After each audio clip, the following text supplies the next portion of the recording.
You run. Houses are burning around you as you carry your 2-year-old daughter in your arms. You run. Your heart is pounding, the adrenaline is running through you, and your lungs are beginning to lose the fight against the smoke. You run. Yours aren't the only ones, of course. An entire town is racing to the coast to avoid being consumed by the flames and the smog around them. You run. Chaos rules around you, but even in this situation, people are trying to help each other in solidarity. You run, not for yourself, but for your daughter. They lie. Politicians are being interviewed in television by this point, telling the rest of the country that this is your fault, because of some illegal building plans that you didn't partake in. They lie, and even if it isn't, that the death of almost 100 people couldn't be prevented because things like that happen all around the world every summer, even in the technological miracle that is the 21st century. They lie, and people start to believe them. They lie. It has to be a lie. He's dead. Now is the day after the fire. Oh God, he's dead. Your brother is nowhere to be found. But as everyone is moving back, away from the coast and the water, you are certain that he is one of the carcasses that lay on the street before you, even if his body is deformed. He is dead. We mourn. When you try to talk to the defense minister about the situation as the BBC arrives, he's lying about the army being there to help in time, even being disproven by his own troops. We mourn. He follows the same narrative as the media, that even if he wasn't there to help, he is saying it is NATO's fault, that he can use the army to move in. Even if once you look at the treaties signed, we can see this is a blatant lie. We mourn.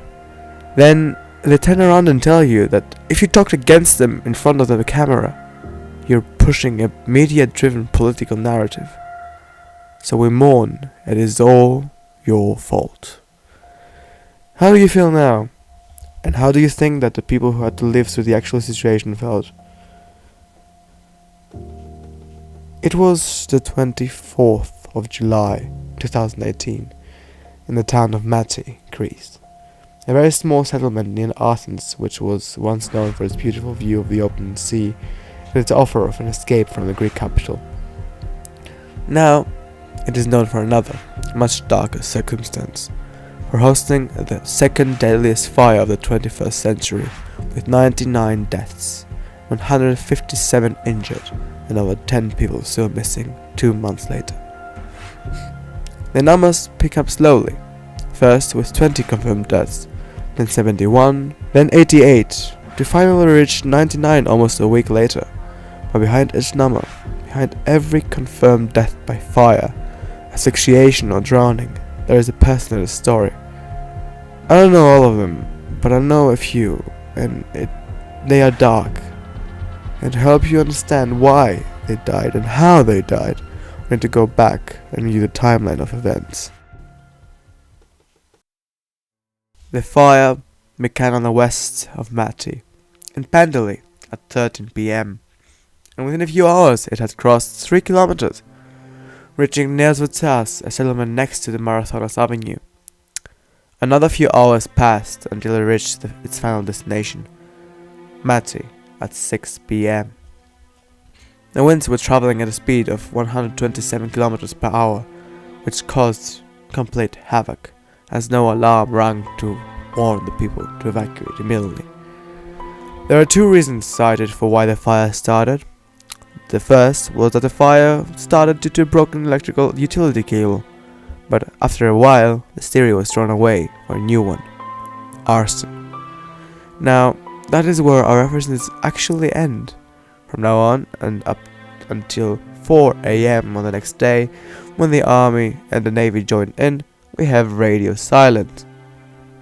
So keep that in the back of your mind as the script turns into chaos, because we are going to come back to it. According to most people, everything began slowly. First, the smell of smoke and the warmth of fire was reported by some tourists in the area. At some point between 6 p.m. and 7 p.m, the fire reached a hotel at the edge of the settlement. There, as the fire raged around them, the workers were being forced to stay there and throw water at the walls so that they don't burn down, even if they had to put their lives on the line for it. They were told that if they tried to leave, they would lose their jobs without compensation, and that, in a country with no future workplaces in sight for the jobless or the hungry that need to feed their families, especially in the hotel sector in winter. So they were given a choice: either risk losing everything or risk going home and having to tell their families that they would have to starve through Christmas to make it to the next tourist season. At the same time, people were trying to leave by bus, car or boat, going to Rafina, a port town down the coast. What we know here is that parts of the police rerouted the Marathoners Avenue and forced people that could have escaped to Athens to either stick to where they were or go to Mati, which got them trapped between the fire and the coast. On another part, people were trying to go to the coast through the only gate, but because of the dense forestation, the fire was faster than them and blocked this path off. This gate especially blocked the exit of a group of 27 that was trying to escape. They were very close to safety, only one garden away, after the owner let them in and then fled to her own safety. But the flames were faster than the feet. This, among others, resulted in the death of 2 twin girls and their grandparents, who died in a strong embrace, with not even the flames tearing them apart. A 13-year-old girl jumped down a cliff to her own painful death in an effort to reach the sea. She was a national cycling champion who chose this fate rather than the fate of her father and brother, who were eaten by the flames behind her.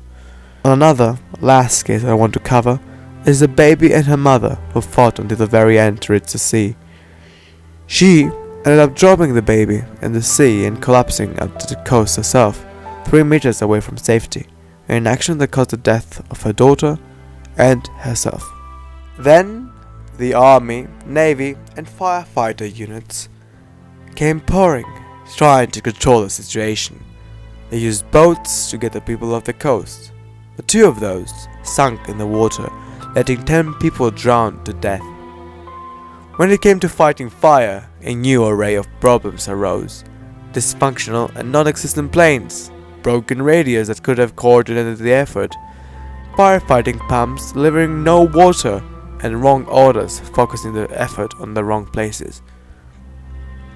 Sometime after the army came, a Golden Dawn MP, an MP from the neo-Nazi party of Greece, showed up, took a stick, waved it at the flames a few times, and after his pictures were taken, he left and abandoned the front, going back to his own safety and using this for a major advertising campaign of the Nazis in Greece.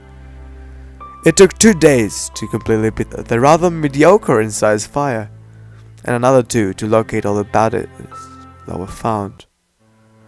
The media had a field day. But what if I told you that in almost every account of the story, this death could have been prevented? What if I tell you that all those deaths were pointless, which makes everything sadder than it would be if the people had at least died from unpreventable causes? So what did go wrong? The answer is a lot of things. So I wanted this video to just explain the events and to some part end at building permits. But when I started researching, I stumbled onto something a little bit darker and in that way more human.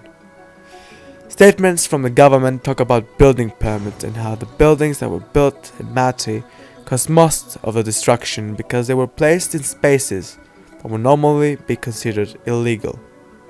They are pushing the narrative of individual responsibility in this case, but to see why this is wrong, we need to go back and make 2 stops, one in the year 2014 and one in the year 2017.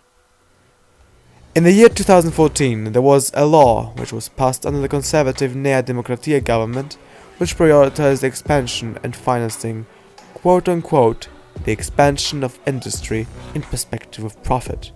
That meant that Big hotel chains, industrial parks, and lines of major supply in Attica were strengthened, while no cent was spared for anti-earthquake and anti-fire protection projects that needed the money to expand and retain themselves, as they hadn't been looked at since the recession. This, in due time, led to there not being functional anti-fire equipment in small towns like Mati, forcing the firefighters to get their water from the sea in more than one cases, which hindered the process of fighting the fire in the time of need.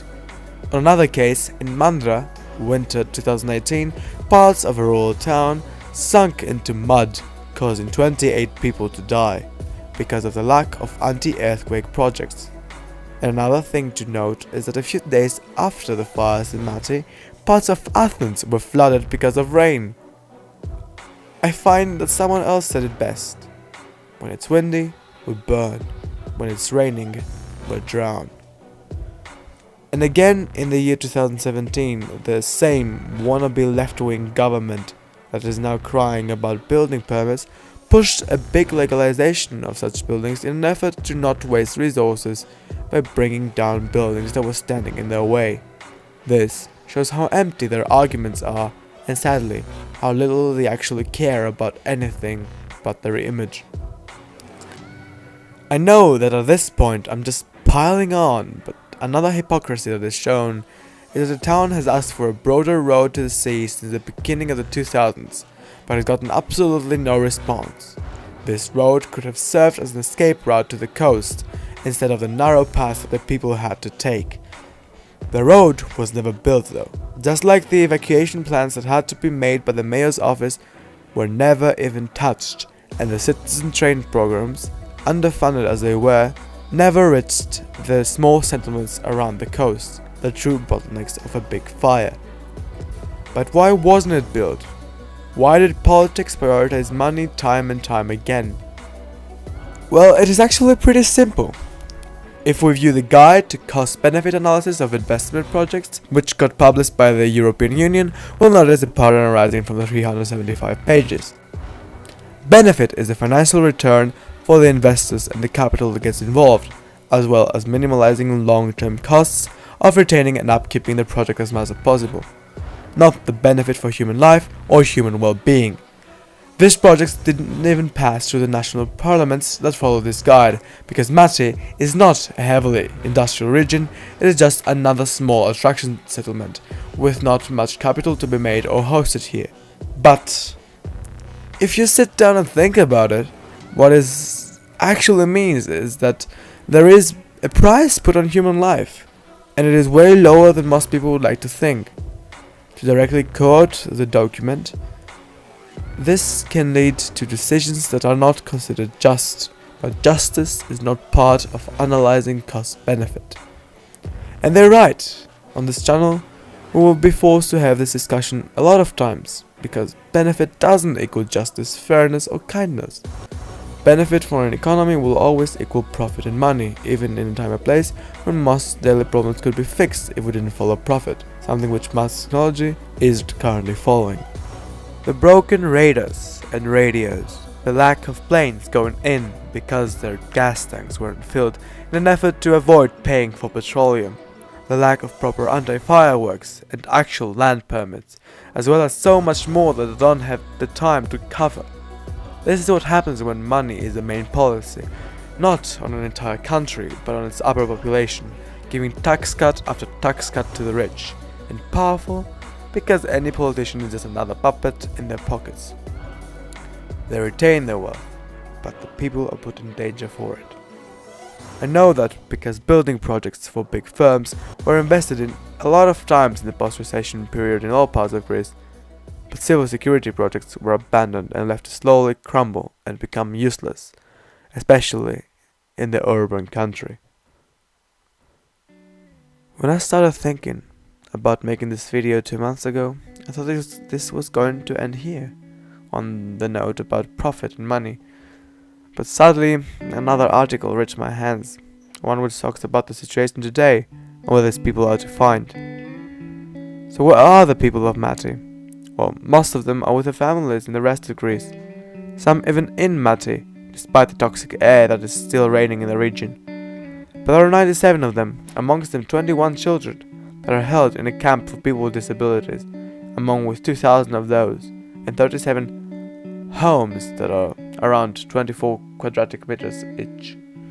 From 32 workers that were there to help both the disabled and the homeless in this camp, less than the half remain, because the contracts with the government were terminated in the widespread effort to make it look as if the country is out of the recession before the next election period. So, these people will all have to be moved to army camps later and basically play helpers to the soldiers to earn the living here, having to leave their pets and each other behind because they will be moved to many different bunkers around Greece. But at this point, everyone has forgotten about them. If you search for Mati on a news platform, you will mostly be confronted with the news of a trial that is going nowhere. But it's time to talk about this in a broader sense. Talk about the issues on all sides: global warming, profit over human lives, or building permits. We could talk about governments, we could talk about the people, we could talk about anything. But this discussion shouldn't be left to die. And I won't let it die. The city will probably get a follow-up around the 1-year anniversary of the tragedy, because there were many things that I didn't have the time to cover or issues enough to do them justice. There, we will probably look at the trials, the interviews of the politicians, and how the situation looks by that point, as well as the known cases of politicians abandoning their posts as victims of this tragedy, because the popular wave turned against them. But for now, I have to go. I have started getting emotional about this, and I don't want you to be affected by my emotions of the subject. This was Explainball. I will be posting some more articles and sources on Twitter, so make sure to follow me there if you want more. But if you, like me, are emotionally wasted for now, I will see you next week.